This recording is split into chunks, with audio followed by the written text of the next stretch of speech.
Well, hello and welcome once again to Beat the Reset. My name is Tim and I am the guy in the hat. And today I wanted to talk to you about healthcare and the digital twin system.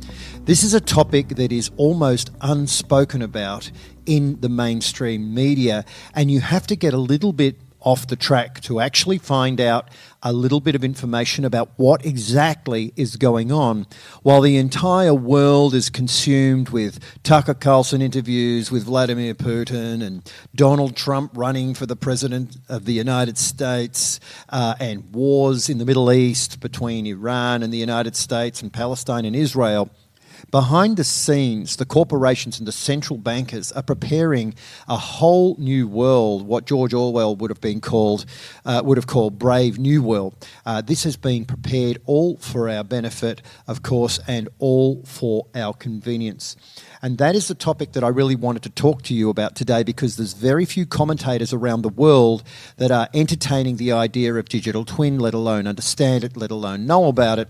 And at Beat the Reset, we have some cutting-edge information which may, of course, be of benefit to you and maybe even save your children and grandchildren one day. So what is it exactly that's going on here? So the digital twin system was originally designed by McKinsey & Co., formed in 1926 in the shadow government of the United States, arguably throughout the 20th century. So McKinsey & Co., Rolls-Royce. So most people think that Rolls-Royce just simply make beautiful cars. That would be lovely if that was the case, but of course there's many more things that Rolls-Royce are involved in. One of them, of course, is the design of the digital twin system. Then, of course, we've got the Department of Defence. Now, these three corporations essentially have white papers that talk about the Digital Twin Cities programs, how they define an asset, what an asset is, for example, animate or inanimate, alive or not. Exactly what sort of information they would like from each asset. So in order for that to happen, each asset has to be defined. In other words, what is the operating feature, or what is the function, if you like, of a motor vehicle? What is the function of a tree? What is the function of a waterfall? What is the function of a park bench? Or what is the function of a building? All of these things are written in the white papers of McKinsey & Co., Rolls-Royce and the Department of Defence.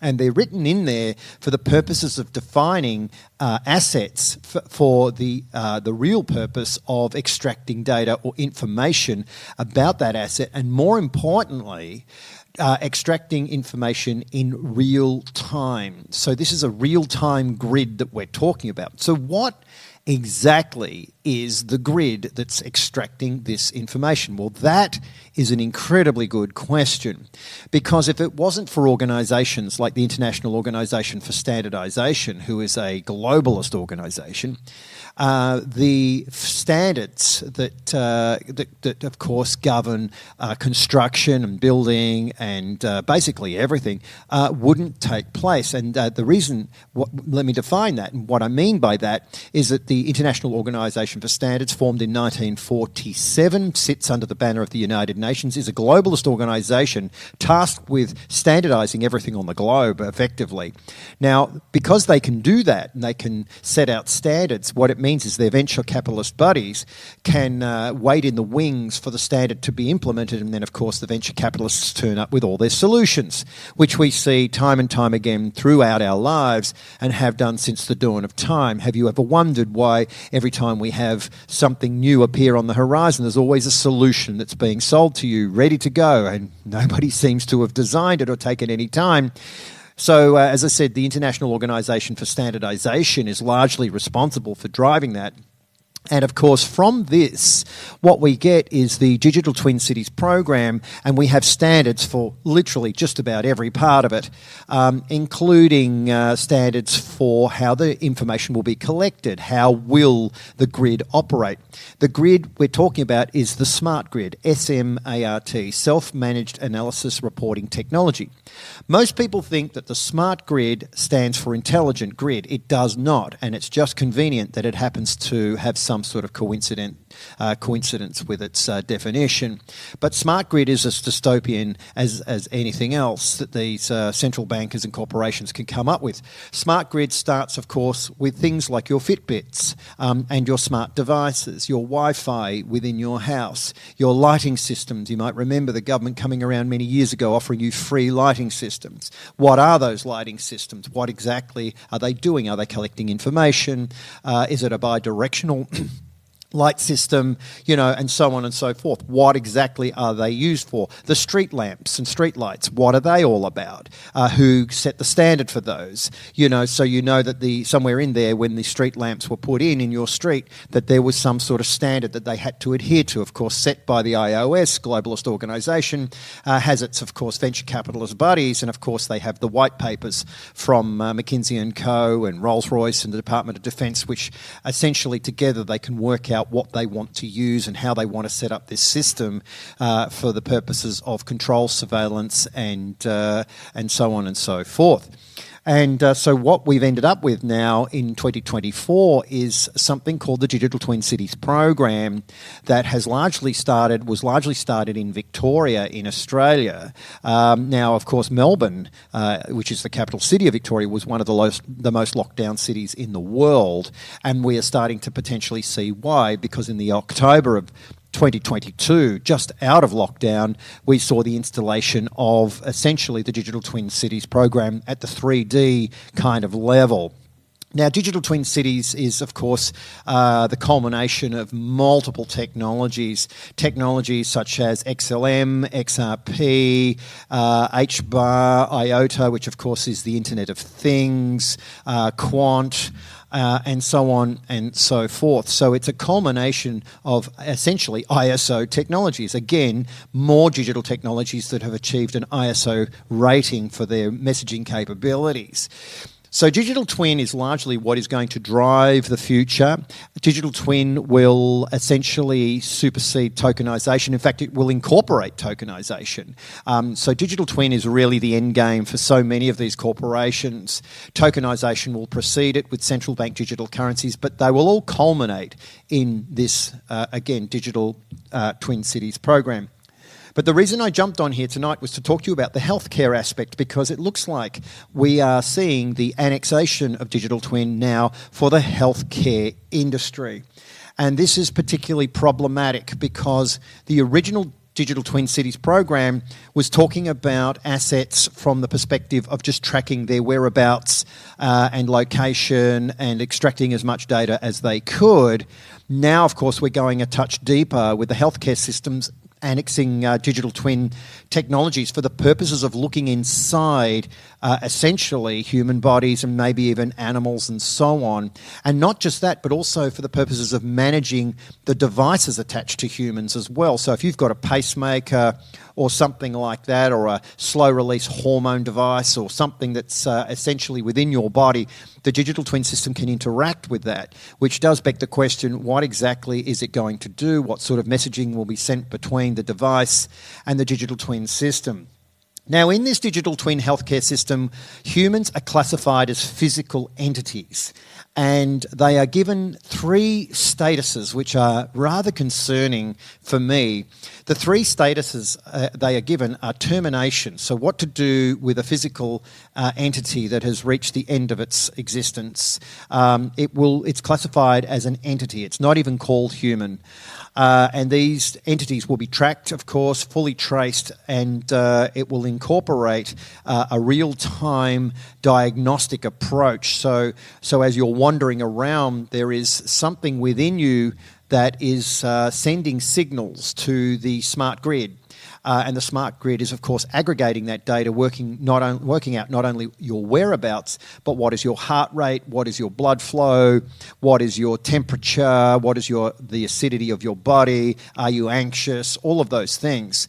So this is all being fed through the smart grid system to a digital twin healthcare monitoring system that's going to essentially use AI to communicate with you. So effectively, you're going to get a phone call from your medical institution or your doctor, or even a text through some sort of app that's going to basically tell you that you could potentially get sick and that you may potentially have a heart attack in 3 weeks' time, or that you might need to have a kidney transplant in 10 years, so you better come in now, or you may get cancer, 6 months from now, so you better come in and start your treatment, even though you haven't actually got any signs of it just yet. This is called prognostic. In other words, they're going to, using AI with diagnostics, look at your body, your history, your vaccination status, all of these things, of course, and it's going to be aggregated and then, of course, calculated through a prognostic engine that's going to determine essentially your future as far as medical is concerned. So, we've known our medical healthcare system from a viewpoint of we largely decided when we would go to the doctor, we would largely decided when we would go to the hospital, we decided when we were sick, but that's all about to change. With digital twin healthcare, that actually predicts everything for you. You don't have to do anything at all. In fact, all you have to do is go about your daily life and wait to receive updates from the AI healthcare system regarding your medical state. So this will have things to do with not only physical, like, as I said, kidneys and pancreas and digestive system. It will also move into the mental phase as well, which will be depression, dementia, discombobulation, confusion, stress. All of these things will be, of course, governed by this AI bot or this AI algorithm that's largely going to be driving this digital twin healthcare system. It's quite dystopian. But the hard part that really is difficult to get your head around here is that because the entire digital twin system runs on essentially the same blockchain, it means that all of the following are tied together as one. For example, central bank digital currencies run on this blockchain. We also have carbon credits. So your footprint, your carbon footprint, and your central bank digital currency will be connected. Then, of course, you have your social credit score, which is, of course, everything that you do, which is aggregated and governed. Now, of course, they're all going to go together. So far we've got a culmination of your carbon footprint, your central bank digital currency, and your social credit score, which will all work together. So if one of them isn't right, something else may not function properly. But to add insult to injury, we've now got healthcare coming on board as well. So if you're not up to date with certain things, that's probably the best way to say it, then you may find that your central bank digital currency ceases to function until such time that you amend certain situations from a healthcare viewpoint. So, of course, we know that this is never used for good, even though we are being told that the medical industry is embracing digital twin healthcare because of the positive benefits it brings. But the question is, positive benefits to whom exactly? Now, of course, the healthcare industry is talking about the ability to be able to accurately diagnose certain drugs. There's also an experimental side to this, so they can actually experiment on your digital twin to work out what is best for you. Now, the question is, are those experiments for good or are they for evil? We actually have no idea to the answer for that, but I think I can have a flying swing at which way I would probably go on this. And then, of course, based on their tests that the AI is doing on you, you'll be recommended and told that you need certain medications and so on. Now, the thing is, of course, is that if you don't do these things, you could be classified as contaminated. You could be classified as a threat to other people. Now, of course, this leads me into other sorts of legislation which can trigger states of emergency. In Australia, it can even trigger things like compulsory acquisition. So if your property and the house you live in is classified as a contaminated zone, you can lose your property. That is written constitutionally under compulsory acquisition. In the United States, eminent domain. In the UK, it's expropriation. So this medical kind of approach using AI could go a whole lot further And of course, in Singapore, they've gone to the 4D version of digital twin, which gives them the capability to put on a set of augmented reality glasses and literally look inside your body at certain features. And again, it's a bi-directional system. Information comes in, information goes out. In the old days, it used to be called a BIOS, basic in-out system. So the question, of course, is how is this information being collected in real time?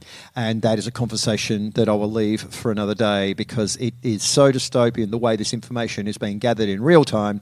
It really is outside the scope of this particular podcast. So I hope that's given you a little bit of an insight into what's coming with digital twin healthcare. Very dystopian, as I said, used for evil, generally not for good, even though all the benefits will be sold to the common man as a good thing. You can pretty much back it in. And all of this is meant to be a multi-billion-dollar investment, all done and dusted and ready by 2030 to coincide with a full Digital Twin Cities program. Anyway, that's it for me, the guy in the hat. I hope you learned something today on digital twin healthcare. I'll be coming back to talk about this, of course, in much more detail. I also have a new book that I'll be writing this year. So until I see you next time, make sure you're looking after your health. That's your number one non-negotiable. Look after your family and your loved ones. And of course, as always, make good choices.